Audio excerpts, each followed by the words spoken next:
როგორ დავიწყო ახლა მაგას ვფიქრობ რა. ჩვენ გავცდით სინგულარობის წერტილს, სადაც 10 წლის ჰორიზონტში კი არა, 5 თვის ჰორიზონტში არ ვიცით რა მოხდება. როგორც გინდა ისე შეხედავ. AI მიმართულებაზე ხედავ მხოლოდ დადებით, თუ ხედავ ასევე რისკებს. საფრთხეებს ხედავ კი არა, ყველაზე დიდი საფრთხე არის მე მგონი რაც კი კაცობრიობას ქონია ბირთვული იარაღის ჩათვლით. წარმოიდგინე, მომენტი იყოს, რომ რამენაირად უნდა გამოვრთოთ. მე ძალიან არ მინდა რომ გაგანაწყენო და შეგაშინო, მაგრამ ეგ მომენტი იყო უკვე და არ გამოვრდეთ. ბოლო 5 თვეზე მეტია, ჩემი დროის 90% ხარჯავ AI-ის სწავლაში. მაქვს იდეა, რომელიც ძალიან მიყვარს და ერთი სული მაქვს, რომ ეს დავიწყო. შენ რო გიყვარს შენი იდეა, ეს ნორმალურია, მაგრამ ბიზნესისთვის არასწორი. დახმარების თხოვნა არ ტეხავს. დახმარების თხოვნა არ ტეხავს კი არა, დახმარების თხოვნა არის ალბათ ერთ-ერთი ყველაზე სასარგებლო რაღაცა, რაც შეიძლება ადამიანმა გააკეთო იმისთვის, რომ ამპარტავანი არ გახდა. დღევანდელ სამყაროში წარმატების ფორმულა არ გვაქვს და ვინმე თუ მოვა აქ და იტყვის, რომ წარმატების ფორმულა ვიცი რა არისო, არ იცის. სამყაროში ამ წამს ისეთი პროცესები მიმდინარეობს, რომ არავინ არ ვიცით რა ფორმულებით მოძრაობთ საერთოდ. ჩვენ არ ვიცით როგორ სამყაროში გავიღვიძებთ. ნამდვილ ხელოვნური ინტელექტის სისტემას ჩვენ არ დავბადებთ ადამიანები. ნამდვილი ხელოვნური ინტელექტის სისტემა შეიქმნება დღევანდელი სისტემების დახმარებით. მას ექნება ბიფორკაციის მომენტი რა, როდესაც უნდა აირჩიოს ამ ახალმა ორგანიზმმა, ასე ვთქვათ, უნდა აირჩიოს შენ საფრთხე ხარ თუ არა. რაზე დაფუძნებით უნდა აირჩიოს. მეგობრებო, პირველ რიგში ძალიან დიდი მადლობა, რომ ჩემ გვერდში ხართ, ალაიქებთ ვიდეოებს, იწერთ არხს და თქვენს უკავშირს და გვერდში დგომას ძალიან გრძნობ. მაგრამ YouTube ანალიტიკას როგორც ვამოწმებ, მიჩვენებს, რომ 71%-ს ჯერ ისევ არ აქვს გამოწერილი ეს არხი. ამისთვისაც დიდი მადლობა, იმიტომ რომ ჩვენ 74%-ზე ვიყავით და შევამცირეთ ეს ციფრი, თუ 50%-ზე დავიყვანთ, ეს ძალიან მაგარი იქნება, რადგან ამით მე მივხვდები, რომ მოგწონთ ის კონტენტი, რასაც ვაკეთებთ და ასევე მივიღებ мотиваციას, რომ კიდევ უფრო გავაუმჯობესოთ ეპიზოდები და კიდევ უფრო მაგარი სტუმრები შემოგთავაზოთ. ამიტომ თუ არ გაქვს არხი ჯერ გამოწერილი, ჩადი ქვემოთ, შეამოწმე და დააჭირე subscribe-ის გლაკს. ახლა ბევრს აღარ მოგაცდენთ და დავიწყოთ. ნიკოლს, მადლობა, რომ ესტუმრე. მადლობა. პირველ რიგში მინდა გითხრა, რა უნდა ვიცოდე ნიკოლს გოგოჭურის შესახებ, რომ ჩავთვალო, რომ მას უკვე ვიცნობ უკვე და აი ბოლო პერიოდში რა საქმიანობით ხარ დაკავებული, ეგეც რომ ბარემ მოაყოლო. აი ეგ კითხვა მე მგონი მთელი პოდკასტი არის და იმედი მაქვს რომ პოდკასტის ბოლოს ამ კითხვაზე პასუხი გაეცემა. მეც არ ვიცი ჯერ პასუხი რა და აი ბოლოს მითხარი გავეცი თუ არა პასუხი მაგ კითხვას. ოკეი, კაი, მაშინ მე ეგეთ რაღაცას კითხავ რა. როგორი ბავშვობა გქონდა, რაზე ოცნებობდი, საით მიდიოდი, როგორ მოხვდი იქ, სადაც აი ეხა სადაც ხარ, აი არეული რო ხარ, იმდენ რაღაცას რო აკეთებ. ესე იგი პატარა რო ვიყავი მაგ დროს, ეხლა რო დამაბრუნო 30 წლით ადრე და ჩემ პატარა თავს რო დაველაპარაკო და რო ავუხსნა სად ვარ, ალბათ ნუ საერთოდ ვერ მიხვდება რა ხდება და რატო აღმოჩნდი იქ, სადაც აღმოჩნდი. იმიტომ რომ ბავშვობა როგორი მქონდა, მაგაზე პასუხი არის სტანდარტული, როგორც ყველა ჩემი თაობის თბილისელს, ეგეთი ბავშვობა მქონდა რა, უშუქო, რაღაცა უწყლო, უგათბობო და გაჭირვებული იდეაში რა, თავის ყველა დადებითი და უარყოფითი თვისებით. ვიზრდებოდი თბილისის გარეუბანში, გლდანში და აქაც თავისი დადებითი და უარყოფითი თვისებებით ყველაფერი, რაც შედის გლდანში გაზრდას რა. ხო და უბრალოდ ბავშვობიდან, ღრმა ბავშვობიდან, აი რაღაცნაირად ყველა ბავშვს ხო უყვარს ანიმაციური ფილმები, მულტფილმებს რო ეძახით რა, ყველას უყვარს რა, მაგრამ მე რაღაცნაირად სულ მქონდა რა, იცი რომ უყურებდი ამ ანიმაციური ფილმებს, სულ მეფიქრებოდა ნეტა როგორ კეთდება მეთქი რა და სულ მაგაზე ვფიქრობდი და ხან მამაჩემს twins უბურღავდი რომ შენ როგორ გონია როგორ კეთდება და მე როგორ მგონია იცი, მე მგონია რომ ამას ესე ხატავენ და ნუ მოკლედ მამაჩემმა აი რაღაც მომენტში თქვა რომ საკმარისიაო რა. წამიყვანა თავის თანამშრომელთან, რომელიც მაგ დროს 3D Max სწავლობდა, ეს იყო 97 წელი. 3D Max სწავლობდა, იმიტომ რომ მე მაგ დროს მოკლედ გამოვიგონე, როგორ კეთდება ალბათ 3D ანიმაციური ფილმები რა, იმიტომ რომ ალადინის მულტფილმს რო უყურე, მან რაღაცა მომენტში თუ გახსოვს, იმაში გამოქვაბულში რომ იფრინავს ეს ჯადოსნური ხალიჩა, ცოტა სხვანაირ ვიძზე არის ეს ყველაფერი და ეხლა დღევანდელი გადმოსახედიდან 3D იყო ის და დანარჩენი მთელი ანიმაციური ფილმი 2D არის რა და მივედი მამაჩემთან და მეთქი, მე მგონი ვიცი როგორ კეთდება მეთქი რა, რომ აი კომპიუტერი ხატავს, აქეთ ესე მეთქი, მე ესე ხატავს და თვითონ კომპიუტერი ითვლის როგორ მეთქი და მამაჩემა ერთი წამითო და წამიყვანა სამსახურში რა. და თავის თანამშრომელთან მე მიყვანა, ვინც სწავლობდა თავისთვის 3D Max და იმას მოვუყევი ეს ამბავი და კი ბატონო, ასეაო, ახლა მე გეტყვი რა უნდა გააკეთოო რა. ეხლა წადიო იქ თავისუფლების მოედნის მეტროსთან კაცი დგასო, წიგნებს ყიდისო, იყიდი აი ეს წიგნიო, 3D Max-ის წიგნიო და დაიწყე კითხვაო რა და გაიგებ ყველაფერს. ასე დაიწყო ჩემი კარიერას, ისე რა ქვია, სამგანზომილებიან კომპიუტერულ გრაფიკაში. ანუ კაი ადრე აღმოგიჩენია. კი, ანუ აი ეგეთი მოკლედ კირკიტა ბავშვი ვიყავი, მუდმივად ვფიქრობდი რა როგორ მუშაობს, რატომ ხდება რაღაცეები. ანუ აი ბავშვებს რო ხოლმე 2-დან 4 წლამდე პერიოდი რა, როცა ყველაფერზე რატომ სვამენ, ჩემ შემთხვევაში ეს პერიოდი გაგრძელდა 45 წელი და 43 წელი, 42 წელი. მე იდეაში ბავშვობაში ის გქონდა, სათამაშოებს რო შლიან და რაღაცა რა, მე შლიდი შიგნით მაინტერესებდა რა იყო და მე რო რაღაც ცოტა წამოვიზარდე, რო გავიგე რომ თურმე კარგი არის ბავშვი რომ მაგას აკეთებს და იკვლევსო და რაღაცა, ჩემ მშობლებთან მივედი ხედავთ, აი ყველა და არ გამიკეთებია. კი, ანუ ცალსახად ძალიან კარგია ნებისმიერი ბავშვისთვის, როდესაც ბავშვი ფიქრობს მიზეზშედეგობრიობაზე, რა როგორ არის აგებული და რა როგორ მუშაობს, იმიტომ რომ ეს ავითარებს მე კრიტიკულ აზროვნებას და ანალიტიკურ აზროვნებას. იცი რა მაინტერესებს, აი შენ მე კიდეში გიცნობ პოდკასტებიდან ეცერგანს გითხარი, რაო შენი მაყურებელი ვიყავი და რამე. ხო და აი მაინტერესებს, აი პირველი შენ ჯერ სტარტაპებში მოხვდი და მე იქიდან გადახვედი ნელა პოდკასტები დაიწყე თუ როგორ მოხდა ეს პროცესი? სტარტაპებამდე სანამ მოვედი, მან მთელი კინო იყო რა, ანუ იმიტომ რომ აი ეს ბავშვობაში რომ ანიმაციით დავინტერესდი და რაღაცნაირად ოცნება თუ აქცია ის რომ როდისმე ანიმაციური სტუდია მინდა რომ გავაკეთო თქო რა.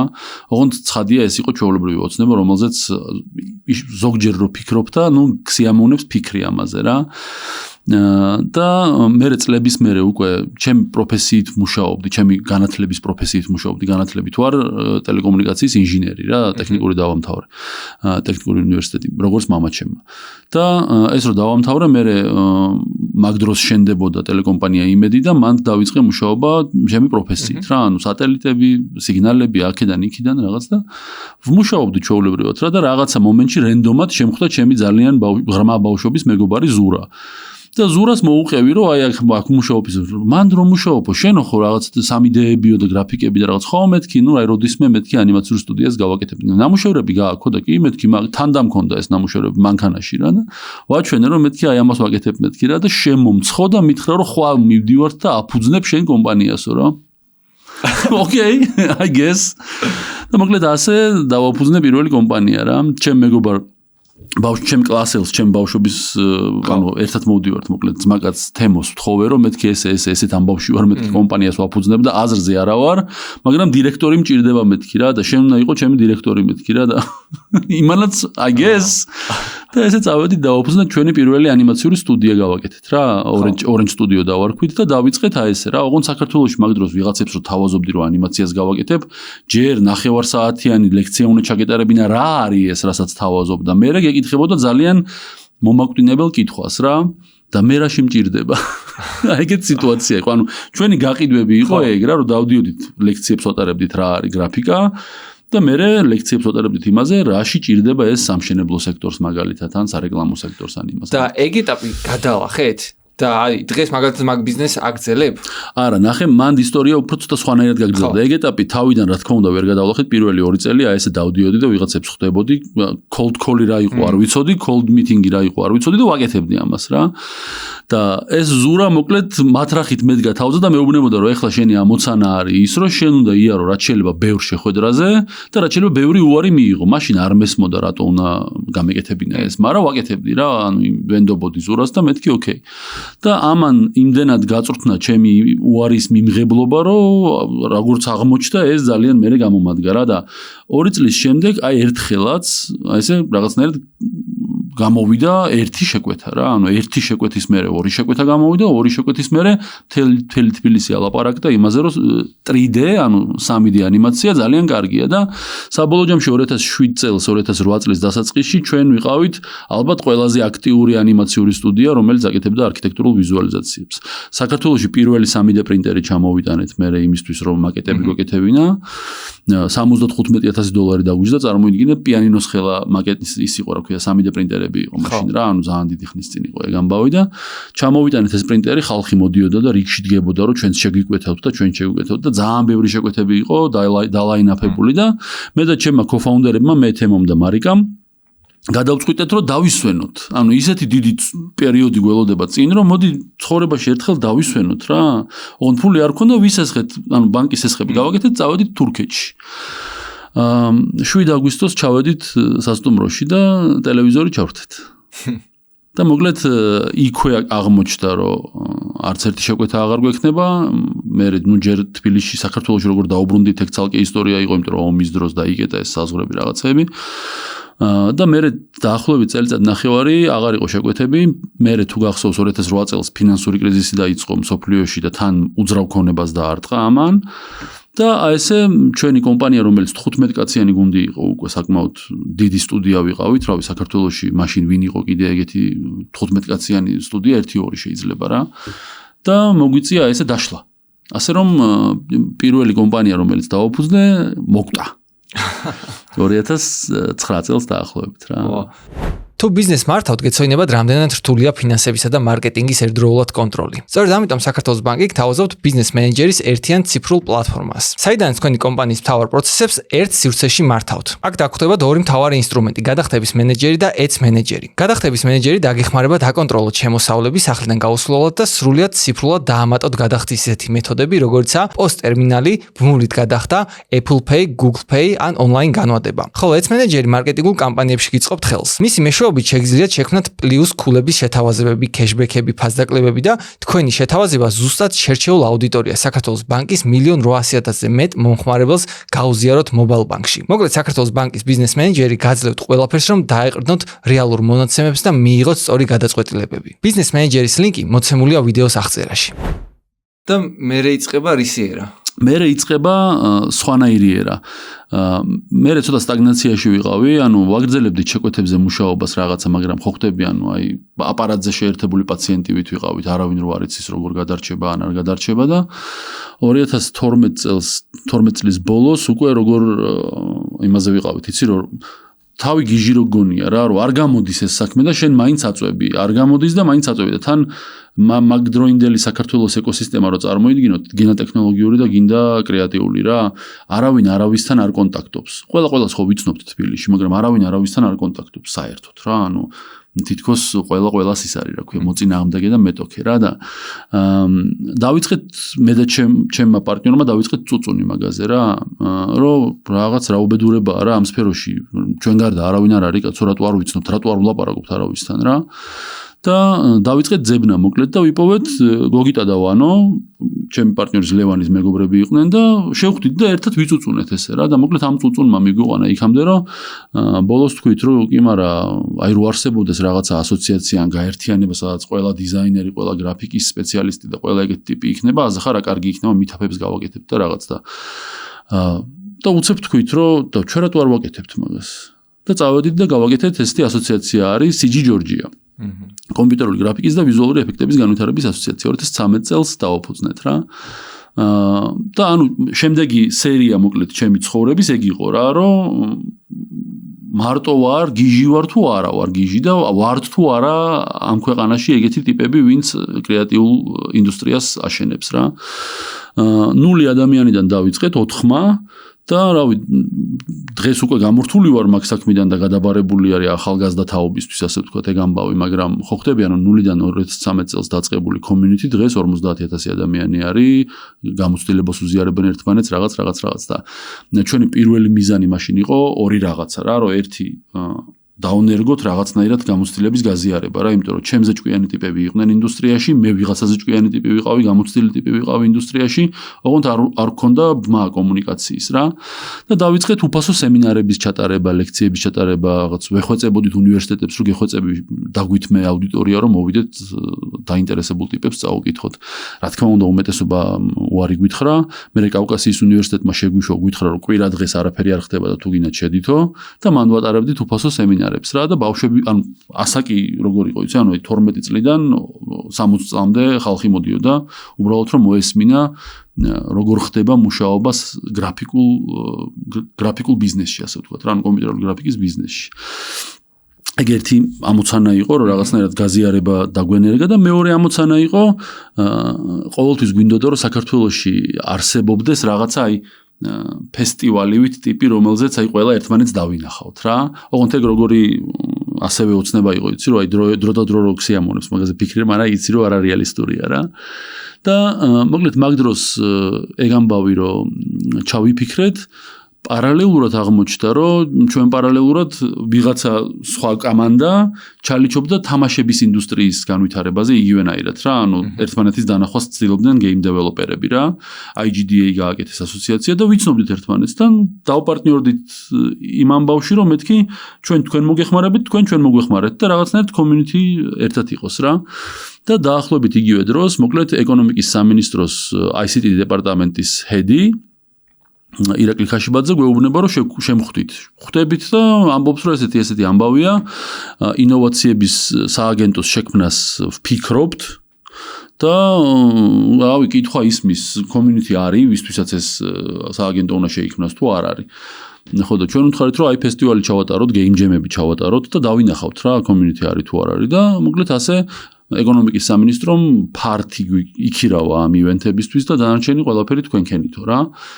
და ეგეც ძალიან საინტერესო ისტორია იყო ფესტივალის დღე რო ვიცოდით რომ რაღაც მაისის ბოლოს ფესტივალი უნდა ჩავატაროთ სპიკერები ხო გჭირდება და ეხლა სპიკერები მჭირდება საერთაშორისო და საერთაშორისო ასპარეზზე საქართველოს მეპზე არ ჩანს საერთოდ რა და ესეთი რაღაცა ის რა ქვია ავანტიურა გავაკეთეთ რა რომ Autodesk-ი ხო იცი Autodesk-ი არის კომპანია ვინც 3D Max-ი და Maya და რაღაც გააკეთა რა და აქეთ არის Adobe რომელიც Photoshop-ს და After Effects და იმას აკეთებს დიდი ალბათობით თქვენ რაზეც ამონტაჟებთ ხო თუ არა ხო და მოკლედ ესეთი რაღაცა გავაკეთე რა რომ Autodesk-ს მივწერე რომ ესე ასოციაცია ვართ რაღაცა ფესტივალს ვატარებთ და ამ ფესტივალზე სპიკერად გვინდა მოგიწვიოთ და by the way Adobe-ს ფიქრობს სავარაუდოდ ეგენიც იქნებიან და Adobe-ს მივწერე რომ გვინდა რომ მოგიწვიოთ სპიკერად და by the way Autodesk-ი ფიქრობს და შეიძლება ეგენიც იყვნენ. მოკლედ ორივესგან კი მივიღე და ორივემ გამოუშვა სპიკერები და გახდნენ პარტნიორები ფესტივალის რა. და ესე გამოვიდა რა რომ 1500 ადამიანი მაგ დროს 2013-14 წელს საქართველოში რომ ივენტი ჩაატარო ტექნოლოგიურ სფეროში ან კრეატიულ სფეროში და 1500 ადამიანი მოვიდეს და მთელი ვიკენდი იქ იჯდას ეგეთი რაღაცა არ იყო რა არ მომხდარა და ეს როგორც კი მოხდა, მოკლედ კითხვა მოიხსნა, community არსებობს თუ არა. ეს იყო მეორე სერია იდეაში ჩემი ცხოვრების რა. და იცი რა მაინტერესებს, აი ვირტუალური სათვალეების hype იყო ერთი პერიოდი ძალიან რა და დღეს AI-ის გამოჩენა და მაგ ყველაფერმა ძალიან დაფარა. შენი აზრით აი ამ ვირტუალურ სამყაროს მომავალი ჯერ კიდევ წინ აქვს თუ უბრალოდ გადაიკარგა სადღაც უბრალოდ გვერდზე გადაიდო. კარგი კითხვა არის, ყველა ტექნოლოგია აი მაგ ჰაიპის სტადიას გადის აბსოლუტურად რა და ეს ჰაიპის სტადია აი ამოსაღები კბილივით არის რა, უნდა მოიცვალო რა, ხვდები? იმიტომ რომ გინდა არ გინდა, მედიას ფულის გაკეთება ჭირდება. იქ დღეს ხო რა სამყაროში ვცხოვრობთ ჩვენ, ყურადღების ეკონომიკაში ვცხოვრობთ რა, ყურადღების სამყარო არის რა და ამიტომ ჰაიპი გარდაუვალი არის რა. რაღაცნაირად თუ შეძლებ და ჰაიპის ხმაურს მოაშორებ ნებისმიერ ტექნოლოგიას, იქნება ეს VR, იქნება ეს AI, კრიპტო, რაც გინდა. ჰაიპის ხმაურს თუ მოაშორებ და დაფიქრდები იმაზე, კი მაგრამ ეს კონკრეტული ტექნოლოგია რას იძლევა, ხო? მე მიხვდები მომავალი უწერია თუ არა რა და მოდი ვილაპარაკოთ თქვათ აი იმერსიულ ტექნოლოგიებზე, VR-ზე, AR-ზე, MR-ზე, ხო? რას იძლევა ეს? ეს იძლევა სხვა სამყაროებში მოგზაურობას. ეს იძლევა შეუძლებელი გამოცდილების მიღებას. ეს იძლევა გაქცევას რეალობისგან. და ეს სამივე არის ფუნდამენტური სურვილები ადამიანის. დასაბამიდან, გამოქვაბულიდან დაწყებული. და თუ კი ესეა, მაშინ ეს სათვალით მოხდება, ლინზით მოხდება, ტვინის იმპლანტით მოხდება, თუ ტელეპათიით მოხდება, ადამიანი ყოველთვის შეეცდება რომ მოხდეს. ხო? მაქედან თუ გამოვალთ, ეს ტექნოლოგია ყველა ვარიანტში განვითარდება. საით განვითარდება ეგ არ ვიცით, თორე ხო ხდები, მოხდება. იგივე ეხება AI-ს, იგივე ეხება blockchain-ს და ეგეთ ტექნოლოგიებს. ანუ რაც კი hype-მა აიტაცა, ეგ ტექნოლოგიები ეხლა რომ დაალაგო მაგიდაზე. და hype-ი მოაშორო. აი ეს 10x-ი მოაშორო, Claude killed, Adobe რომ მოაშორო. აი ეგ statement-ები მთლიანად რომ მოაშორო. და დასვა მარტივი კითხვა, აი ეს ტექნოლოგია რას იძლევა? რას წვეთს? რისი enabling-ი ხდება? დაწყრეტილი პასუხი მოვა.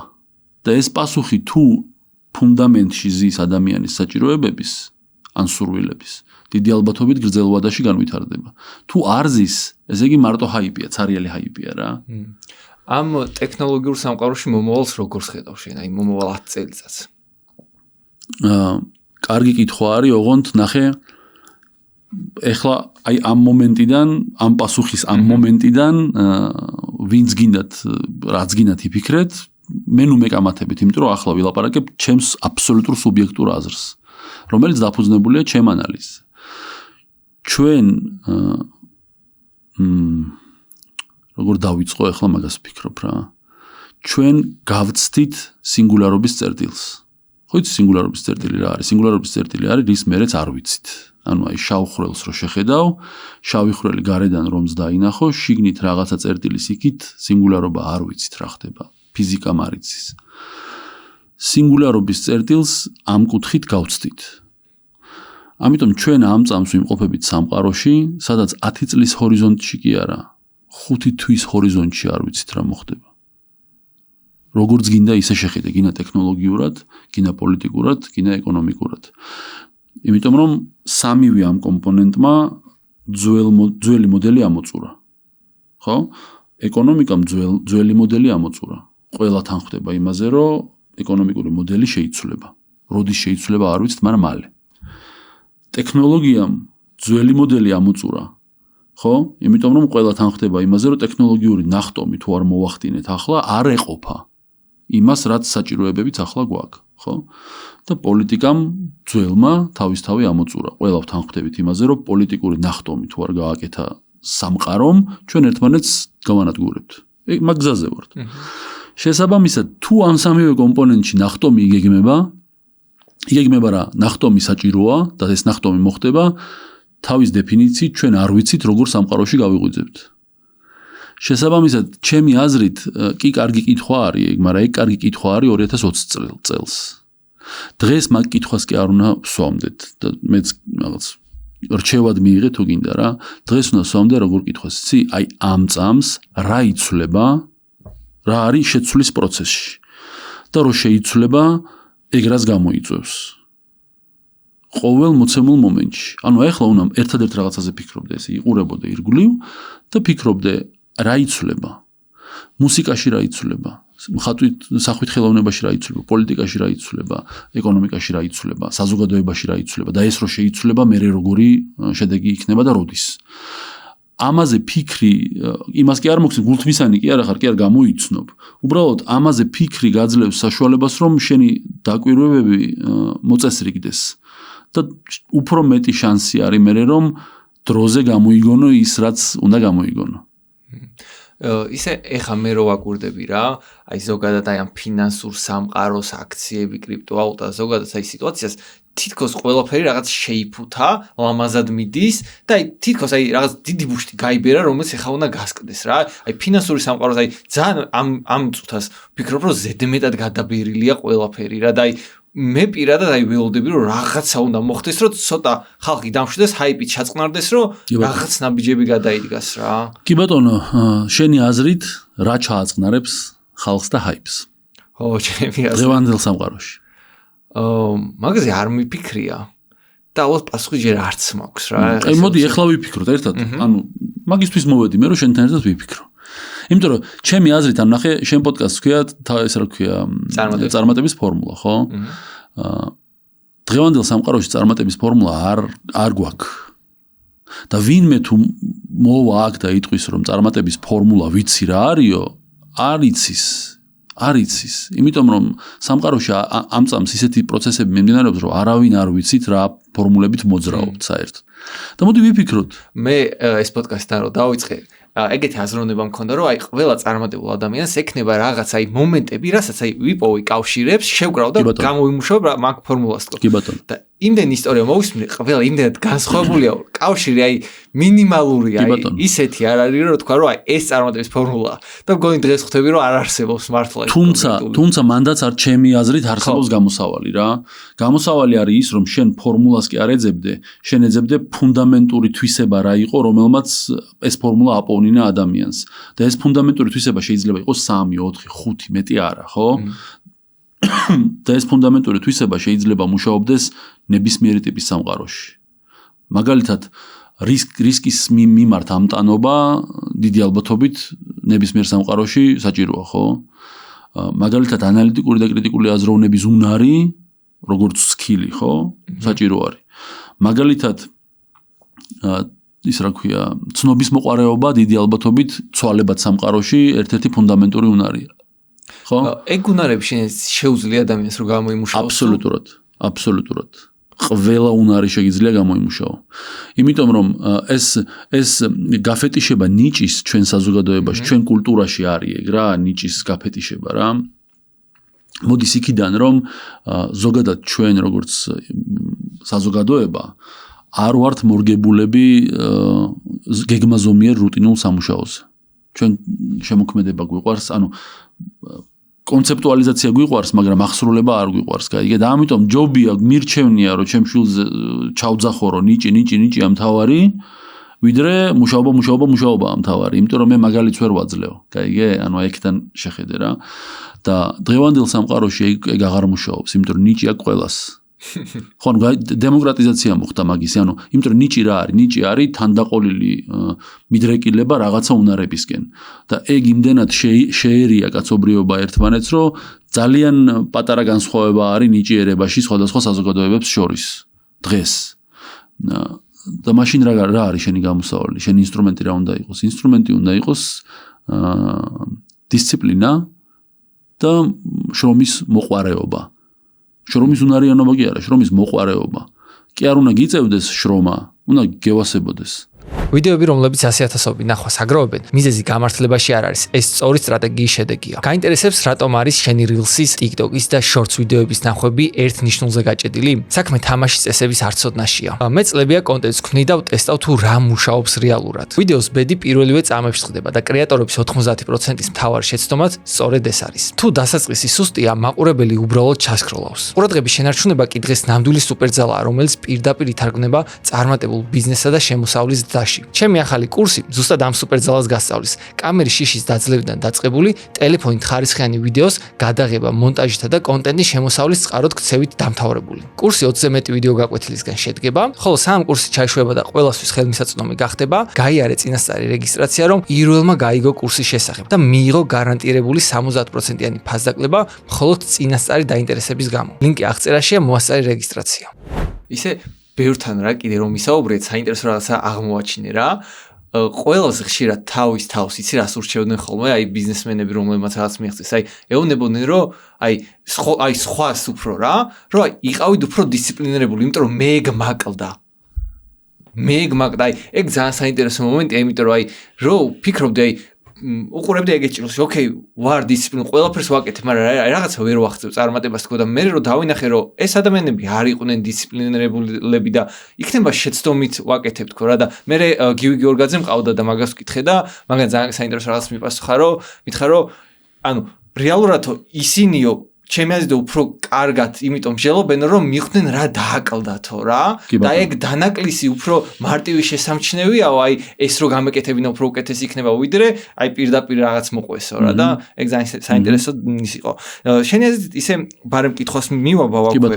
ანუ ქართულ ბიზნეს ეკოსისტემაში შენ ხა შენ პოდკასტებში ბევრ ადამიანთან გისაუბრია, ისედაც იცნობ ბევრ ბიზნეს საქმიანობებში და აი რა არის აი ბიზნეს ეკოსისტემის ყველაზე დიდი ტაბუდადებული თემა? რაზეც აი არ საუბრობენ ან ვერ საუბრობენ ბიზნესმენები შენი აზრით? რთული კითხვაა ჩემთვის, რატო იცი, რომ ჯერ მინდა გავიგო ბიზნესმენები რო ამბობ, ვის გულისხმობ. ანუ ხო ხტები, მე მინდა დაზუსტება მჭირდება იმისთვის, რომ ჩემი აზრი სწორად გადმოვცე, იმიტომ რომ ჩვენი საზოგადოება მე ხშირად არასწორად იგებს, როდესაც რაღაცას ამბობ რა.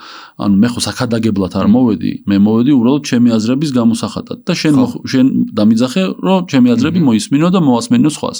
ამიტომ ბიზნესმენს რო ამბობთ, ვის გულისხმობთ? აი იცი როგორი ჭრილიდან მაგას კითხვა დასმული, აი მე მაგათად მინდა ბიზნესში შესვლა. და აი აქედან ვიყურები, რომ აი ჯერ არ მაქვს ბიზნესი და აი უკვე ბიზნეს კონფერენციებზე რო ბიზნესმენები, სტარტაპერები დადიან, აი მანდ რა არის ისეთი თემა, აი მანდ რო მოვხვდები, აი რამე ისეთი ხო არის, რაზეც არ საუბრობენ, მაგრამ კარგი არის რომ ვიცოდი ამის შესახებ, რაღაც აი ისეთი, აი ალბათ პირველი ეტაპი ბიზნესმენების. კი.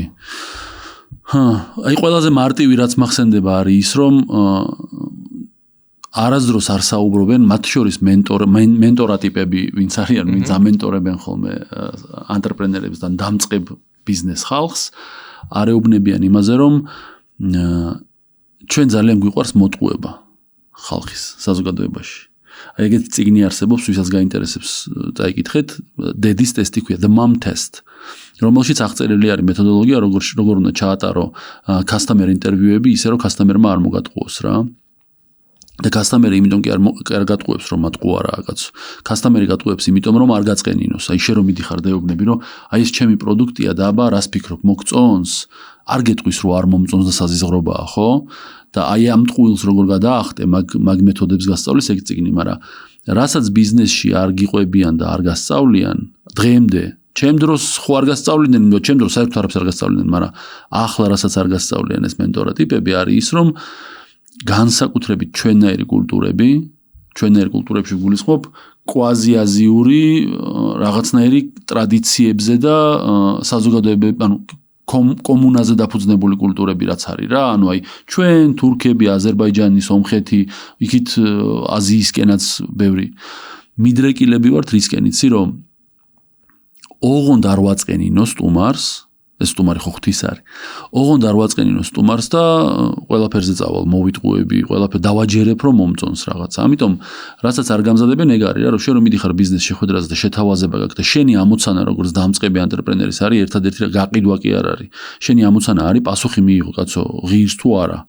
ხო, ანუ აი ამას რასაც ვაკეთებ, ვარგა თუ არ ვარგა და თუ არ ვარგა რა არ ვარგა, რომ რა გამოვასწორო. უკავშირი გჭირდება. უკავშირს არ იღებ. იმიტომ რომ სიგნალი მოდის იმდენად ხმაურიანი ჩვენი ბაზრიდან და ჩვენნაირი ბაზრებიდან, თურქეთშიც იგივე ხდება, აზერბაიჯანში ყველგან. იმდენად ხმაურიანი მოდის, რომ მაგის გარკვევა რა იყო მტყუანი, რა მართალი და რა გამოვასწორო, ძალიან რთულია. ამიტომ ხშირად და ბევრი ინტერესია მან რა, რომ ხა ყველას გვინდა რომ აქ ბევრი ბიზნესი შეიქმნას, ყველას გვინდა რომ ბევრი ანტრეპრენერი იყოს, იმიტომ რომ დღევანდელ სამყაროში ეგ არის რა, გამოსავალი საზოგადოების რო არ დაიკარგოს ქვეყანა რა, ანტრეპრენერშიპი არის რომ რაღაც გამოიგონოს ტიპმა თავისი პროდუქტი და სამყაროს შესთავაზოს და არა თავის რეგიონს მარტო რა. და ამიტომ ხშირად არ ეუბნებიან ახალგაზრდებს მაგას, რომ აი ეგ იმედგაცრუება წინ გელოდება უფრო გაცილებით მეტი ვიდრე გონია. რომ შენ რაღაც ახალი პროდუქტით რო გახვალ ბაზარზე, ვერ გაიგებ როგორ რა უნდა იყოს ეს პროდუქტი.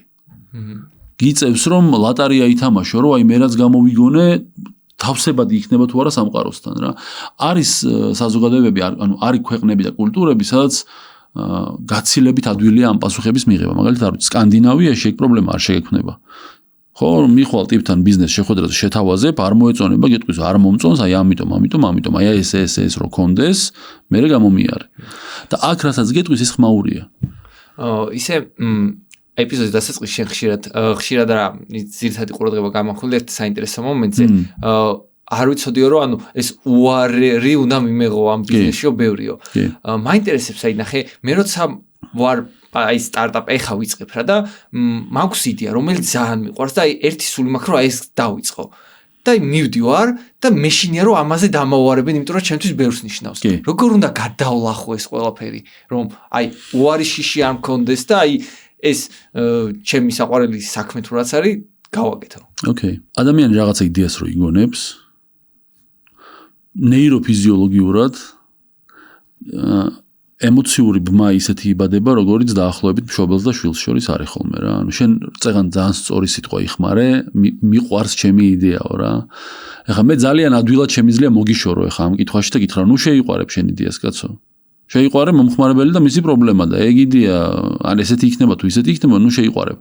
მაგრამ ეგ არის როგორ იცი შეუძლებელია ეხლა ეგრე თუ არ რაღაცა კიდე თუ არ დავაყოლე რა, იმიტომ რომ ეგ ვერ კეთდება ეგრე.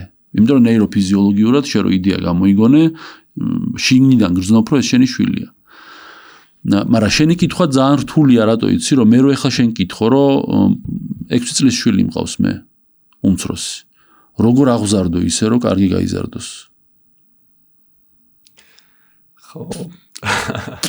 ხო და იგივე არის აქაც ხდები, ანუ შენ შეგიძლია მომიშორო და მითხრა რომ იცი რა არის, ისე რომ შეეცადე რომ რაღაცეები არ აუკრძალო, შეეცადე რომ თან ისექნა რომ ძალიან თავზე არ გადაუვიდეს.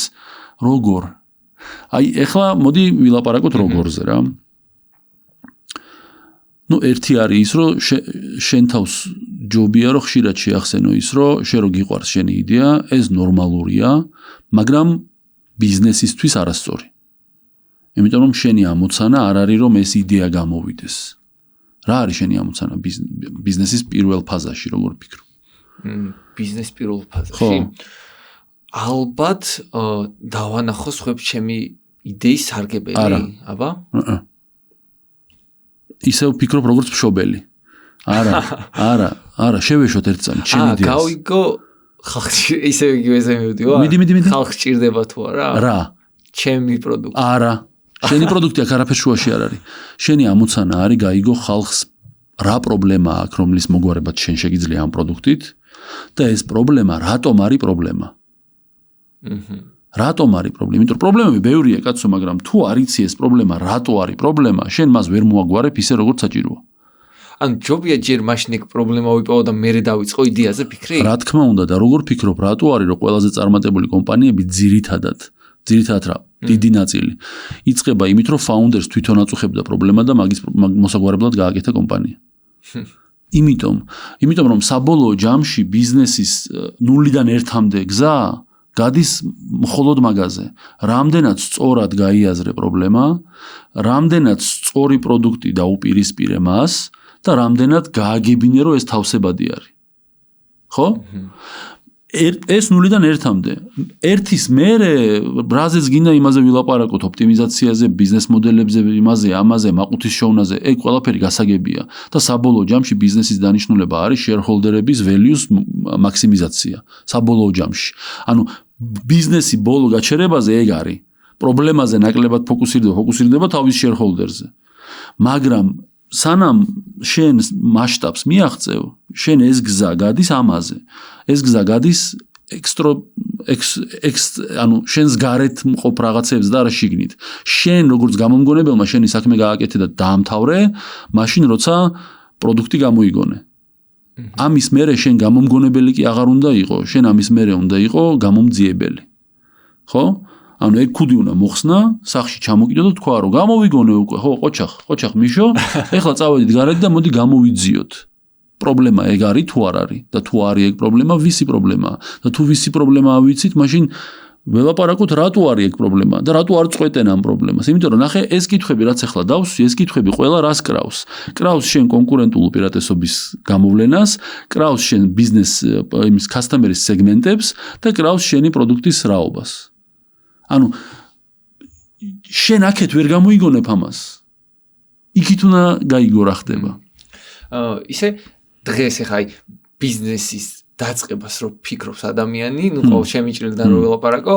არის ის რომ უყურებ ყველა ბიზნესი რაც გამოდის ყველგან AI კი ბატონო ჰაიპია მაგრამ ნახე ამ ბიზნესებში ნახე შენც არ უნდა გახდე ანტი ჰაიპის მხარე ანუ უკიდურესობაში არის გადასული მსოფლიო ჰაიპის დროს შენ მეორე უკიდურესობაში არ უნდა დადგე და რახანს AI აქვს ამიტომ ცუდია არა აქაც იგივე კითხვა უნდა დასვა აი ეს ტიპი რომ ამბობს რომ AI მაქო პროდუქტშიო ეს AI ჭირდება თუ არ ჭირდება და თუ ჭირდება რამე ოპტიმალური აქვს მოფიქრებული თუ პროსტა AI შეტენა წიხლით VR-ის დროსაც იგივე იყო ჩვენ როცა VR-ი დავიწყეთ VR-ის კეთება რომ დავიწყეთ ხო მსოფლიოში ალბათ ნუ რა ვიცი ერთ ხელზე ჩამოსათვლელი კომპანიები არსებობდა რომელიც VR-ს აკეთებდა საერთოდ მსოფლიოში და ყველა ტენი და მე ანუ ჰაიპი რო დაიწყო მე გაჩნდა ასობით კომპანია და ყველა ტენი და VR-ს და ტენი და AR-ს რა და უმეტესობა ტენი და წიხლით მან კითხვა ეგ უნდა დასვა რა რომ ეხლა ეს რომ AI-ის მტენის smart საათში მაგალითად რა AI-ის გარეშე გვარდება ეგ ამბავი თუ არ გვარდება მაშინ ოკეი თუ გვარდება მაშინ AI რას იძლევა ანუ ისევ და ისევ მეთოდოლოგიას თავი დავანებოთ მეთოდოლოგია უცნობი არის დღევანდელ სამყაროში როგორ ვიაროთ ფუნდამენტია მთავარი ფუნდამენტი არის კითხებს სვა ანალიტიკას აკეთებ შენით აკეთებ კრიტიკული აზროვნება გააქვს ანუ უყურებ კრიტიკულად რაღაცებს კი ოკეი მაშინ გადავრჩებით ისე შენ ხედვა მაინტერესებს ამ AI მიმართულებაზე როგორ უყურებ ხედავ მხოლოდ დადებიც თუ ხედავ ასევე რისკებს მაგ მიმართულებითაც ბევრი დრო გვაქვს ნახე დავიწყებ ამ კითხვაზე პასუხს ესე იანვრიდან წლევანდელი წლის ახლა არის ივნისი, ხო? ანუ ბოლო 5 თვეზე მეტია ჩემი დროის 90% 90% ხარჯავ AI-ის სწავლაში. AI-ის შექმნაში, AI-ის ოპტიმიზაციაში. ჩემი დროის 90%-ს. ეს არის, ზედაპირულად შემიძლია ესე გაქცე პასუხი და დაანჩენ შენი ფიქრე, მაგრამ მოდი გავაგრძელებ რა. ეს არ ნიშნავს იმას, რომ მე მიმაჩნია, რომ პანაცეა არის AI ყველაფრის. ასევე არ ნიშნავს იმას, რომ მე ვერ ხედავ საფრთხეებს, ხედავ კი არა, ყველაზე დიდი საფრთხე არის, მე მგონი, რაც კი კაცობრიობას ქონია ისტორიაში ბირთვული იარაღის ჩათვლით. ყველაზე დიდი საფრთხე არის. თუმცა ზუსტად იმიტომ, რომ დიდი საფრთხე არის, ჩემი აზრით, თუ კი შენ მიგაჩნია, რომ შენ მოაზროვნე ხარ, თუ კი შენ მიგაჩნია, რომ შენ შეგიძლია სამყაროსთვის რაღაცა ახლის გამოგონება, აქ უნდა მუშაობდე ახლა.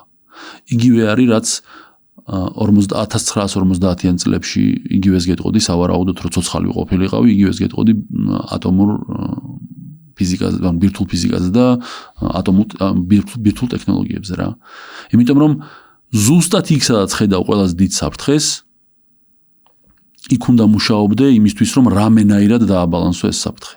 ხო, მაგრამ აი ყველა AI ექსპერტი და ის ხო ვერ გახდება AI-ის მცოდნე და შენი აზრით რამე სფეროები დარჩება ბოლოს? იმიტომ რომ AI ხო ბევრს გაფილტრავს საბოლოო ჯამში. ჯერ პირველ ნახევარს უპასუხებ შენ კითხვის რა. ყველა მე როცა ვამბობ, რომ შენ თუ თავიჭკვიანად მიგაჩნია, აქ უნდა მუშაობდე თქო, არ ვგულისხმობ მაინც და მაინც იმას, რომ შენ ახლა უნდა გადადო შენი პროფესია, რაღაცა პურის ფული მიაგდო და AI-ის კეთებით დაკავდე. არა.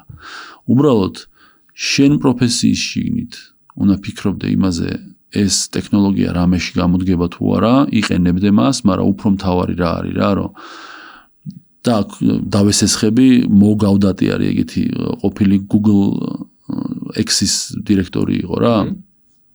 წიგნები აქვს დაწერილი, ძალიან საინტერესო და ეგ ტიპი ამბობს რა, რომ ახლა ფოკუსი, საშუალო სტატისტიკური ადამიანის ფოკუსი, ვინც ტექნოლოგიებში არ არის, უნდა იყოს რა, რომ ყოველდღიურად იყენებდე AI ხელსაწყოებს, ოღონდ კარგი საქმეებისთვის. იდეალისტურად კი ჟღერს, მაგრამ ნახე, ესე შეხედე ამას რა. დღევანდელი ეს AI სისტემები ხო რეალური AI ჯერ არ არის რა. ესენი არის ძალიან განვითარებული სტატისტიკური მოდელები რა და მონაცემთა მეცნიერება რა. და ამ მონაცემების ტრეინინგის სეტი ხო დგება რაღაცა პერიოდულობით რა და ატრეინინგებენ ახალ მოდელებს რა და ამ ტრეინინგ სეტში რაც უფრო ნაკლები იქნება კეთილი რაღაცეები და მეტი იქნება ბოროტი რაღაცეები, ისი გარანტიაც გვაქვს, რომ ბოროტი უაჭველი იქნება. ანუ იარაღზე უაჭველი ბევრი რაღაცეები ეწერება. რაც უფრო მეტი კეთილი რაღაც ინფორმაცია შევა ინპუტად ახალი მოდელის დატრეინინგებაში, მით უფრო ნაკლები შანსია, რომ ამ ტიპმა ცუდი რაღაცეები აუტპუტში მოგცეს, ხო ესეა. ამიტომ გამოიყენე AI ყოველდღიურობაში. ოღონდ კარგი საქმეებისთვის ეთიკა ასწავლე. რაღაცა როგორ ვიყო უკეთესი მშობელი დაეკითხე, რჩევები კითხე, რაღაცეები, ანუ შეეკამათე იქით. ხვდები? და ჩვენ რა გავაკეთეთ 2022 წლიდან, რაც ChatGPT აქტიურ გამოყენებაში შემოვიდა, რავი, უმეტესობა ბომბი როგორ დავამზადო და რაღაცებს წერდა რა, სისულელეებს რა. და მერე გაგვიკვირდება რა 5 წელიწადში, როდესაც ეს დღევანდელი სისტემები გამოდებს ნამდვილ ხელოვნურ ინტელექტს, გაგვიკვირდება ის რატო ხედავს ჩვენ საფრთხეთ. აი ლოგიკურად შეხედე რა. იმიტომ რომ ჩემი ეხლა უკვე ჩემი მოსაზრება რა არის რა. ჩემი მოსაზრება ამასთან დაკავშირებით არის ის, რომ ნამდვილ ხელოვნური ინტელექტის სისტემას ჩვენ არ დავბადებთ ადამიანები. ნამდვილი ხელოვნური ინტელექტის სისტემა შეიქმნება დღევანდელი სისტემების დახმარებით. და თუ კი ეგრეა, აწი ინპუტში ჩავაყოლოთ რამე კარგი. ბოლომდე უიმედო кейსი არ кейსად არ დავფიქსირდეთ მის დატასეტში რა, იმისთვის რომ როდესაც ნამდვილი ხელოვნური ინტელექტი შეიქმნება, გაჩნდება თუ რაც გინდა ის დაარქვი რავი, ხო, ეზოთერიულად შეხედე თუ გინდა რა, ჩამოვა. და მოიცავს მთელ სამყაროს, ხო? მას ექნება ბიფორკაციის მომენტი რა, როდესაც უნდა აირჩიოს ამ ახალმა ორგანიზმმა, ასე ვთქვათ, უნდა აირჩიოს შენ საფრთხე ხარ თუ არა. რაზე დაფუძნებით უნდა აირჩიოს? აი ჩვენ რო წერთ ხო? ხო, ანუ ხო ხდები 99% შენი მასთან დიალოგი თუ ბოღმა იქნება, ღვარძლი იქნება, აგრესია იქნება, ვიღაცეების გაფუჭებაზე ორიენტირებული რაღაცა იქნება, ის ლოგიკური აპარატი რას გადაწყვეტს მე ვინ ახარ შენ? ესენიო მე რაღაც კარგად არ მელაპარაკებიან და მოდი საფრთხეა ჩვეულებრივ გამომრთავს ეს.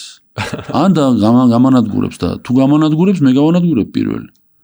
იმიტომ რომ მას შენ არ დაჭირდები როგორც ისე წარმოიდგინე აი ეგ მომენტი რომ მართლა დადგეს ერთ დღეს და AI-ის მომენტი იყოს რომ რამენაირად უნდა გამოვრთოთ რა და ჩათვალე მთელი ცხოვრება უკვე მაგ ეტაპისთვის ყველაფერი გადაწყობილია რომ ყველაფერზე AI გვიკეთებს მის გარეშე ვერაფერს ვეღარ ვაკეთებ და მოგვიწია გამოვრთო. მე ძალიან არ მინდა რომ გაგანაწყენო და შეგაშინო მაგრამ ეგ მომენტი იყო უკვე და არ გამოვრთეთ. როდის იყო? რამდენიმე წლის წინ. მაგიტო გეუბნები ჩვენ ვიმყოფებით იმის რა ქვია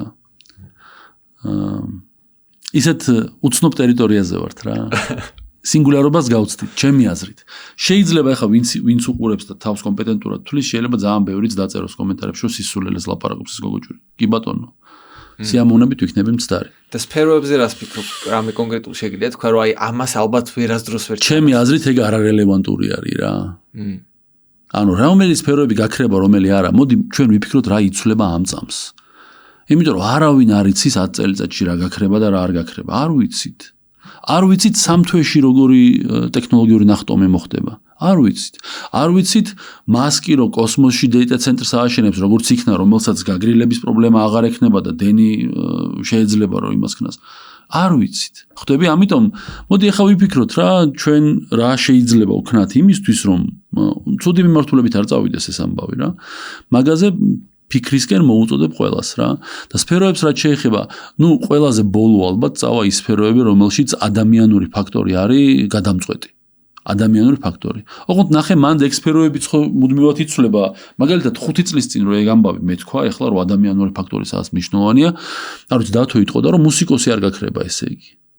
მაგრამ დღეს ეგ არის სიტუაცია? არა ხო? შევარდი და დაგაწერინებს ისეთ რავი, მაიკლ ჯექსონს ამღერებს, იავნანას ქართულს, ხო? და ისე რომ ვერ გაარჩევ. თორე რავი, Kanye West-ი ამღერებს თუ არა რამდენიმე დღის წინ რუსული სიმღერები. ამიტომ ეგეც მუდმივად ცვალებადი, ანუ წარმოიდგინე რა, მინდა რომ კარგად ვიზუალურად წარმოიდგინო შენს და მაყურებელმაც რა, რომ ჩვენ ამ წამს ვდგავართ quicksand-ს რო ეძახიან, ისე რა ქვია, უდაბნოებში რო მოძრავი ქვიშები, ხო იცი? აი, სურო მოძრაობს რა, აი მაგ ქვიშაზე ვდგავართ რა და მაგ ქვიშაზე აზრი არ აქვს იმ კითხვის დასმას 5 წუთში იქ ვიქნები თუ იქ ვიქნები. მაგ მომენტში უნდა ერთადერთი ფიქრობდე რა უნდა ვქნა იმისთვის რომ არ ჩავიფლო. ეგ არის დღევანდელი სამყარო. ისე ეხა მეტავერსზე მინდა გკითხო, უბრალოდ აი ცოტა არაკომპეტენტური ვარ მაგ საკითხში, მაგრამ აი არც მე გკითხო. ანუ იცი მე ჩემი შეხედულებით ეგ პროექტი თითქოს ჩავარდასავით. აი რაღაცა ვეღარ გაიქაჩა. კი ბატონო. და შენი აზრით დადგება დღე რომ მართლა ადამიანები მეტავერსში გადავალთ, იქ ვიცხოვრებთ და რაღაც კომუნიკაცია იქნება. ძალიან კარგი კითხვა, მოდი მე შემოგთავაზებ, რომ პირველ ეგეთ კითხვაზე რო გიპასუხე, რაღაც კითხვა უნდა დასვა მეთქი, მოდი დავსვათ ეგ კითხვა ეხლავე, ხო? მეტავერსი რას იძლევა? ვირტუალურ სამყაროს გაძლევს, სადაც სიდიაში შენს შექმნილ ვიზუალთან, ვიზუალი შედიხარ მან და გაქვს კომუნიკაცია შეუძლებლად ხალხთან, მეგობრებთან და კი ბატონო. როგორ ფიქრობ, ეს ადამიანის ფუნდამენტურ სურვილებს ეხმიანება? ადამიანის ფუნდამენტურს ალბათ ცოტათი მაინც კი, იმიტომ რომ ცოტა მოწყდეს აქაურობას და მე მგონი ცოტა კი არა, კარგად ეხმიანება. მაგრამ რაღაცის გამო არ გამოვიდა, ხო? აი როგორ ფიქრობ, რატომ არ გამოვიდა დღეს? მიუხედავად იმისა, რომ ადამიანს უნდა, რომ თავის გამოგონილ სამყაროში ცხოვრობდეს დროებით და უნდა, რომ სუპერძალები ქონდეს და იქ შეუძლია. რატო არ გამოვიდა მაინც მეტავერსის ექსპერიმენტი? ალბათ ამ სამყაროში ბევრად მეტი საინტერესო რაღაცები იყო, ვიდრე მოდი ჯერ ესენი აღმოვაჩინო და მოდი მე მაგას ვერ მივხედავ. ანუ ჰაიპ მანქანა მოკლედ ყურადღება გადაატანინა. ერთი მიზეზი ეგ არის, კი ბატონო. კიდევ ალბათ ისიც არის, რომ ტექნოლოგია ვერ დაეწია. ანუ ნუ აი მომკალი რა და ეს ჯაბახანა სათვალე თავზე რომ მიკეთია და საათები მინდა რომ გავატარო ჩემ გამოგონილ სამყაროში, ოღონდ პიქსელებს ვხედავ და ხარისხი არ მაკმაყოფილებს, ნუ არ მაძლევს იმ განცდას, ხო? ამიტომ ჩემი პასუხი შენ კითხვაზე არის, რომ დიდი ალბათობით ეგ ამბავი მაინც მოხდება, ოღონდ ამ ტექნოლოგიით არა. ისე მე შენ პოდკასტებს მინდა ხა შევეხო, აი დროს გაუსწრო რო თქო. ჩემი აზრით შენი პოდკასტები იყო ის რომელსაც დროს გაუსწრო და ბევრად ადრე, აი მაგალითად დღეს რო დაგეწყო, დღეს 10 ჯერ უფრო დიდი არხი შეიძლება ყოფილიყო და 10 ჯერ მეტი შედეგი ყოფილიყო. ისე მაგ მომენტში შედეგის გამო დაანებე? თავი თუ არ მოვიტყუები და არ ვიტყვი რომ შედეგი არ იყო, ანუ არა, შედეგი მაგ დროში ძალიან კაი იყო. კი, მაგრამ ანუ არ მოვიტყუები და არ ვიტყვი რომ ნახვების სიმცირე არ მოქმედებდა ჩემზე მენტალურად, როგორ არ მოქმედებდა კაცო, ანუ რომ ნახულობდი რომ ისეთი ისტორია მოყვა ადამიანმა, რომელიც მგონია რომ მართლა ყველას გამოადგება და 2000 ნახვა აქვს, ხო? ანუ ძალიან წინდა რა ეგ ამბავი რა. თუმცა სხვა რაღაცის გამო გავაჩერე რა, აი მაგის გამო რა, რომ სიღრმე არ მყოფნი და საუბრების რა და თან ემპათიურად შევხედე მაგ ამბავს, სტუმრებს შევხედე ემპათიურად. მე ისეთი კითხვების დასმა მინდოდა, რომელზეც ისინი პასუხს ვერ გამცემდნენ საჯაროდ. ხო, ანუ მე შეიძლება ეხა შენთან პოდკასტში შე რაც არ უნდა მკითხო, შეიძლება გავრისკო და გავცე ამას პასუხი, იმიტომ რომ ავი დიდად ვალდებულებები არც მაქვს რა ესეთი ვიღაცეებთან რა. თუმცა რაღაცეებზე ვერც მე ვერ გაგცემ პასუხს და მაგას რომ ემპათიურად შევხედე, მივხვდი რომ მე რომ მინდა იმ კაცს რომ მკითხო რაღაცა, ან იმ ქალს რომ მკითხო ისეთი რაღაცა, რომ აი გულწრფელად მოყვეს, იმას მოუწევს რომ იპასუხოს სადღეგრძელო და არ მინდა რომ დარჩეს ისა რა ქვია ჩვენ მომავალ თაობას მისი მოყოლილი ზედაპირული სადღეგრძელო რა, არ მინდა. კარგი. ისე წარსულში რომ დაგაბრუნდა და შენი ძველი თავი გენახა, მაგალითად სტუდენტობის პერიოდი. რას ეტყოდი, აი რა დაგიზოგავდა ყველაზე მეტ დროს იმაში, რომ იქ მისულიყავი, ეხა სადაც ხარ? რა დამიზოგავდა? მოდი რენდომად ასაკი მითხარი კონკრეტული რა, რიცხვი. მოდი იყოს 24 წელი. 24 წელი, ოკეი. 24 წელს 24 წლის ნიკას ვეტყოდი, რომ არაუშავს ეს არ მოგკლავს. მაგას ვეტყოდი პირდაპირ.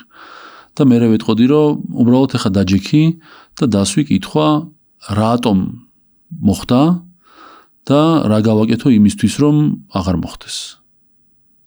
ანუ მარტივად რო ვთქვათ, ვასწავლიდი საკუთარი გამოცდილებიდან გაკვეთილის გამოტანა როგორ უნდა, იმიტომ რომ ეგ არავის არ უსწავლები არც ჩემთვის და არც არავისთვის, ჩვენთვის. და გაკვეთილის გამოტანა ნებისმიერი გამოცდილებიდან არის ეგ ალგორითმია რა, წაიქეცი, პროსტა ადგომა არ ყოფნის. ჩვენ გავიზარდეთ ისე რომ სულ გვასწავლიდნენ რომ უნდა ადგე და ვდგებოდით კაცო როგორ არ ვდგებოდით, მაგრამ არ ყოფნის გაკვეთილის გამოსატანად ადგომა მარტო.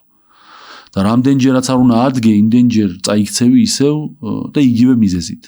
მანამ სანამ წაქცევისას, სანამ კიდე გდიხარ, არ დასვავ კითხვას რატო წავიქეცი ნეტა, არ დააკვირდები გამომწვევ ფაქტორებს და არ დასვავ მეორე კითხვას. შემდეგ რო ავდგები, რა უნდა ვქნა იმისთვის, რომ იგივეზე არ წავიქცე.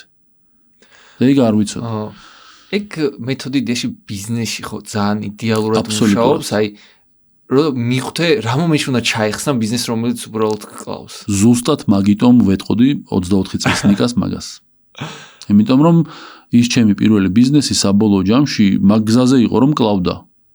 ანუ თვითონ დაფეილდა ეგ ბიზნესი. დაფეილდა ოღონდ ჩემთან დაუკავშირებელი მიზეზებით რა, ხო? დამოუკიდებელი მიზეზები მოხდა. ხა ფინანსური კრიზისი მთელ მსოფლიოში იყო, მარტო თბილისში კი არა. ხო და ამის მიუხედავად საფლავში მივყვებოდი რა, იმიტომ რომ შვილივით მიყვარდა. აი მაგ დროს რა, ეგეთი რთული პერიოდი იყო და ანუ სესხის ქონა აღებული რომ მე თურქეთში წახვედით, ხო? და მე ეგ მეორე სესხი იყო, იმიტომ რომ პირველი სესხი მანქანის სესხი იყო, რომელსაც მე კიდე წლები ვიხდიდი. ხო და აი იცი რა მაინტერესებს, გულწრფელად მაინტერესებს როგორ რა შვებოდი, როგორ შოულობდი ფულს, რომ აი ეს ყველაფერი ეს პერიოდი გადაგეტანა. ძალიან კარგი კითხვა არის. ვაკეთებდი ყველაფერს. აი მაგალითად და ეგ არის ძალიან კარგი კითხვა არის რატო რა რომ ამან მე პირადად ჩემ ცხოვრებაში დამიმტკიცა რომ ყველაფერი რაც კი გიკეთებია ცხოვრებაში რაც კი გეგონა რომ არ გჭირდებოდა სადღაც დაგჭირდება რა რაღაცა მომენტში და მაგალითად რას გულისხმობ რა მაგალითად ბავშვობაში ჩემ მშობლებს მოკლედ კულტი ქონდა კითხვის და წიგნების და რაღაც და აი მამა ჩემი დედა ჩემი სულ ის წაიკითხე და მოკლედ ძალიან ბევრი წიგნი წამაკითხეს ბავშვობაში რა მრავალფეროვანი რა ზოგი ფანტასტიკა იყო ზოგი ესეთი იყო ზოგი ქარწაღებულები მაქვს წაკითხული ბავშვობაში რა ანუ აი რომანტიკული ამხელა ორტომეული თუ რაღაცა რა თმინდოდა არ მესმოდა რა მაგრამ რა მოხდა ახლა ნახე ეს რო გამიჭირდა იმდენად გამიჭირდა რომ პურის ფული არ იყო და $210 თვეში სესხი მაგ გადასახდელი 2008 წელს და მეორე სესხი მეგობრისთვის დასაბრუნებელი მაქვს თურქეთში რო წავედი ისე რა ქვია ოფიციალურად ერთი ადგილის დასათბობად და რეალურად რო ტელევიზორთან ვიჯექი 24 საათი რომ ომს უყურებდი რა ეგ ორი სესხი მაქვს გასასტუმრებელი და ფული არ არის შეკვეთები არ არის ოფისი კიდევ კარგი დარჩა მადლობა ჩემ პარტნიორებს გეოგრაფიკიდან რომლებმაც არ გამაგდეს ოფისიდან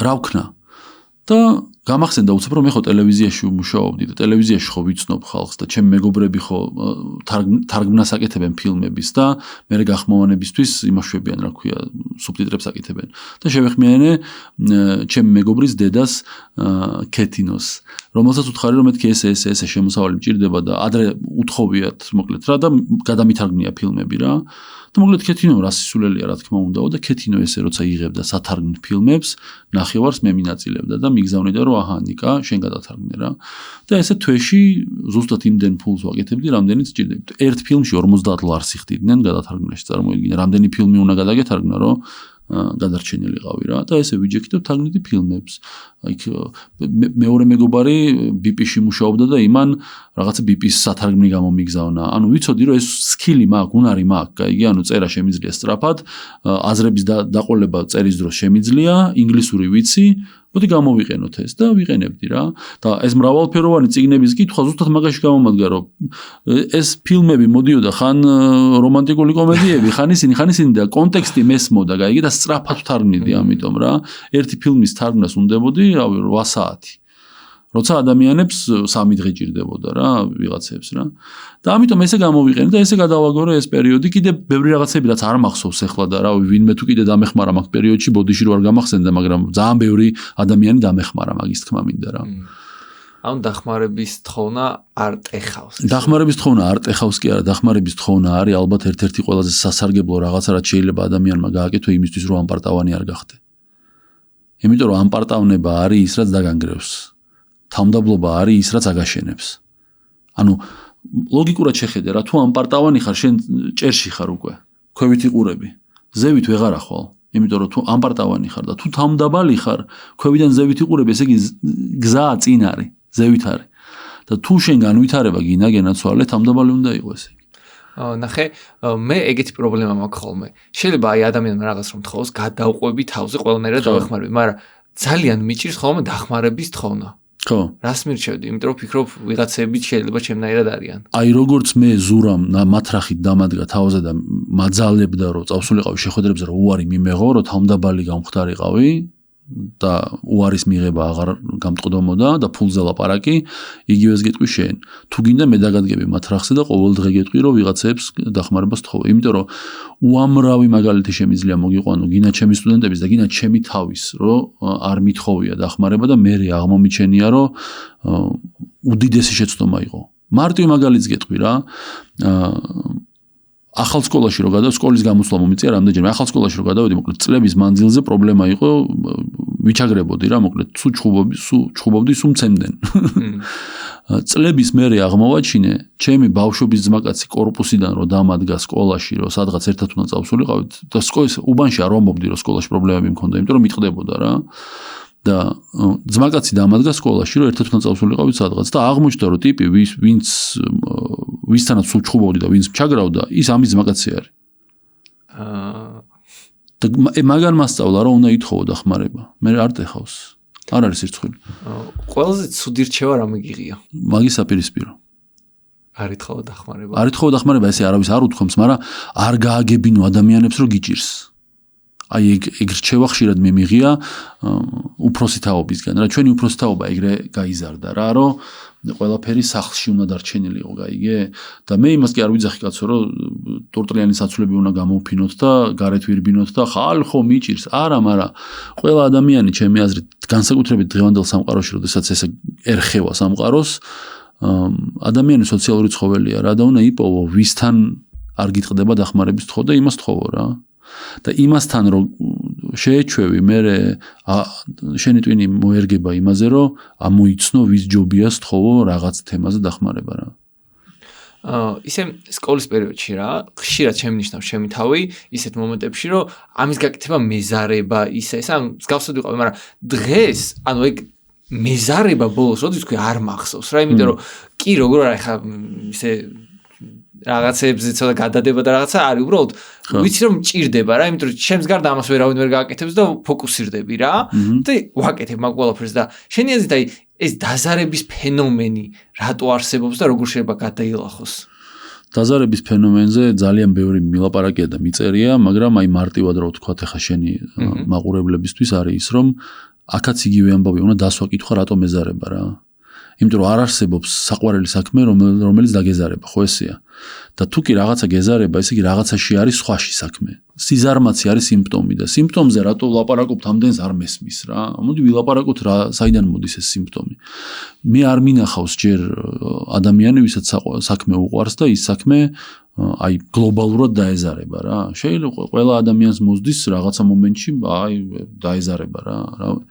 სპორტსმენებს ეზარება ჯიმში წასვლა და ვარჯიში ზოგჯერ მაგრამ ეგ იმას არ ნიშნავს რომ არ უყვარს ის ხო რისი თქმა მინდა რა რომ ხშირად სიზარმაცეს არ უსვამთ ხოლმე მაგ კითხვას რომ აი ამ წამს რატომ მეზარება იმიტომ რომ რაღაცა მომენტში შეიძლება ისეთ მარტივ მიზეზამდე ჩახვიდე რომ არ ვიცი თუთის ნაკლებობა შეიძლება გქონდეს და მაგის გამო გეზარებოდეს სადიპლომოს დაწერა და კითხვა სანამ არ დასვა მანამდე არ გაირკვევა ეგ ამბავი შენი აზრით რა არის მნიშვნელოვანი თემა რაზეც დღეს უნდა გვესაუბრა და არ გვისაუბრია მოკითხვა სტივენ ბარტლეტს რაზეც უნდა გველაპარაკა და არ გვილაპარაკია ზედაპირულობა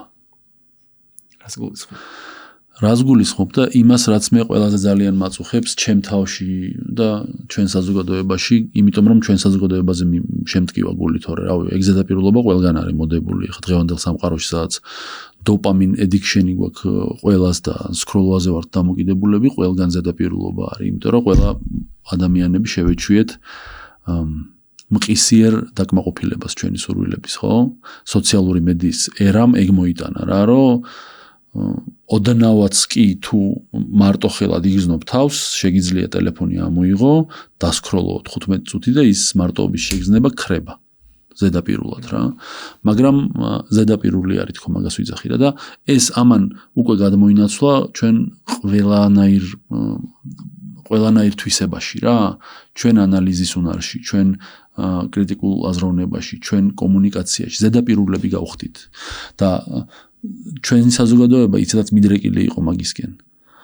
იმიტომ რომ არ გვეცალა რა, იმდენი საბრძოლველი იყო და იმდენი დასაცავი იყო სამშობლო, რომ ღრმა საუბრებისთვის ერთეულებს თუ ეცალათ რა, ხო? თორე უამრავი ვაჟა ვერ დავბადეთ ჩვენ საზოგადოებამ, იმიტომ კი არა რომ არ იყვნენ, იმიტომ რომ არ ეცალათ, ხო? და უამრავი ილია კიდე. ამიტომ ზედაპირულობაზე არ გვილაპარაკია ჩვენ, იმ ზედაპირულობაზე, რომელიც დაწყებული ლიტერატურიდან და ჩვენი ყოველდღიური ცხოვრებიდან დამთავრებული სუფრით. სუფრაშიც კი ზედაპირულობამ გადმოინაცვლა. ანუ ის სადღეგრძელოების უკან შინაარსი იშვიათად დებს ხოლმე უკვე. არა და რაღაცისთვის შეიქმნა ეგ 1000 წლის წინ, თუ 10000 წლის წინ, მე რა ვიცი, როდის შეიქმნა სადღეგრძელოს კულტურა, ხო, ჩვენ კულტურაში. და იმისთვის არა რომ ერთმანეთს მოუთათუნოთ რა. სხვა რაღაცისთვის შეიქმნა. და ეს გახდა მხოლოდ სადღეგრძელო დონეზე დავრჩით. და დღეისთვის უკვე ბოლო კითხვა დაგვრჩა, ბოლო სტუმრის კითხვა. სადაც შენ შეხვდა ცოტათი რთული კითხვა. აქ შეგიძლია ადვილი კითხვებით არ მოძრაობთ კი ბატონო. აქ ტელეფონის გამოყენების უფლება გექნება, რომ რამე რუკა გახსნა, იმიტომ რომ მიხვდები ახლა რას გულისხმობ. ეგეთი კითხვა დაგიტოვეს. 10 ადგილი საქართველოში, რომელიც ყველა ქართველმა უნდა ნახოს. არ მჭირდება ტელეფონი საერთოდ. ოპა, მაშინ შვენიერი. არ დაგავიწყდეთ, რომ ჩემი პროფესია ბოლო 10 წელია საქართველოს ტურისტული ადგილების გადაღება არის ვირტუალური რეალობაში. ასე რომ 10 ადგილი მანდ ხა ნახე რამდენიმე ლეველიანი პასუხი შემიძლია გაგცე რა. იცი რატომ მითხრა 10-ო, მე ვთხარი 10 ბევრი ხო არ არის, ცოტა დავაკლოთ. იმიტომ რომ იმდენი მაქვს უკვე ნანახია რომ შეიძლება რაღაცები ნანახი გქონდესო, მაგის გამო ერთ-ორს მინიმუმ ამოვარჩიო რა. ამიტომ ესე დაგიტოვე. კაი, ნახე, ცოტა რთული კითხვა რატო არის რა. იქიდან გამომდინარე რომ საქართველოს იმდენად მრავალფეროვანი არის როგორც ბუნებით, ასევე კულტურით, ასევე სანახავი ადგილებით, ხო? შენ ვინ ახარ იქიდან უნდა გამომდინარეობდეს ეგ 10 ადგილის პასუხი რა, მაგრამ აი რავი, საშუალო მოდი შევეცდები რომ 10-ვე კი არ იყოს ყველასთვის. 3 რაღაცნაირი ტიპებისთვის იყოს 3 რაღაცნაირი და 3 რაღაცნაირი რა. მაგალითად აუცილებლად ვიტყოდი რომ უნდა კონტრასტის შესაგრძნობად უნდა ნანახი გქონდეს ვაშლოვანი და ჭაჭუნას დაცული ტერიტორია აუცილებლად. მაღალმთიანისთვის ალბათ ან სვანეთი ან სვანეთი და სვანეთში ვგულისხმობ აი უნდა ახვიდე ზევით რა, ზევით უნდა ახვიდე, მარტო მესტიაში კი არ უნდა ჩახვიდე, უნდა ახვიდე ზევით. ეგ და სადღაც მესამე მაგ კონტრასტისთვის მესამე პალიასტომის ტბა და ჭურია იქვე. აი ეგ 3 კონტრასტს მოგცემს რა. ხო? უფლისციხიან ვარძია უნდა ნახო აუცილებლად იმისთვის რომ მიხვდე რამხელა მასშტაბში აზროვნებდნენ ადამიანები საუკუნეების წინ ამ ქვეყანაში. ოღონდ მაგ ორივე ადგილას რომ მიხვალ არ არის აუცილებელი რომ გიდს მოусმინო. შეგიძლია 2 დღით მიხვიდე და 1 დღე გიდთან ერთად შემოიარე და მეორე დღე შემოიარე როგორი თვალით შეხედე, იცი? აი რო არ არსებობდეს არქეოლოგია და არ არსებობდეს ისტორია. ჩემი აზრით ეს რისთვის იყო აშენებული და სად რა არის. იმიტომ რომ უმეტეს რაღაცებზე ისეთი რაღაცები მოგივა აზრად რომ აი მან მაგას ვიზავდი. ზამას ხეობას შემოვივლიდი იმისთვის რომ ქრისტიანული სიწყნარე ვნახო და ბუნება და სამეგრელოში ავიდოდი ონიორეს ჩანჩქერზე. ხო? აი ეგ 3 კიდე 3 რა არის? კიდე 3 თბილისს ვნახავდი აუცილებლად, ოღონდ თბილისს ვნახავდი, აი არ ვიცი, თბილისის free walking tours რო არის ლევანს მოკითხვა, მაგ კამანდასთან ერთად რა. ვისაც უყვარს თბილისი, იმასთან ერთად გავივლიდი თბილისს რა. იგივენაირ ტიპს ვიპოვიდი ბათუმში და ქუთაისში. აი ამ 3 ქალაქს ურბანულად შევიგრძნობდი იმისთვის რომ მანდაც კონტრასტი დავინახო რა. და ერთი გადარჩა. აი მაგ ერთში რას ვიზავდი, იცი? მაგ ერთში წავიდოდი სასრიალოდ ნებისმიერ. ან გინდა გოდერძიზე წავიდოდი, გინდა თეთნულზე წავიდოდი, გინდა ჰაწვალზე წავიდოდი, გინდა გუდაურში და გინდა ბაკურიანში. ბადლობა ძალიან დიდი რომ ესტუმრე და ესეთ საინტერესო ეპიზოდი გამოვიდა. ეს წინა სტუმარის კმაყოფილი დარჩება და წლებული ვარ. მეგობრებო, თქვენ ძალიან დიდი მადლობა რომ ბოლომდე უყურეთ ეპიზოდს. აუცილებლად მოიწონეთ ვიდეო, გამოიწერეთ არხი და შევხვდებით შემდეგ ეპიზოდში. აბადროებით.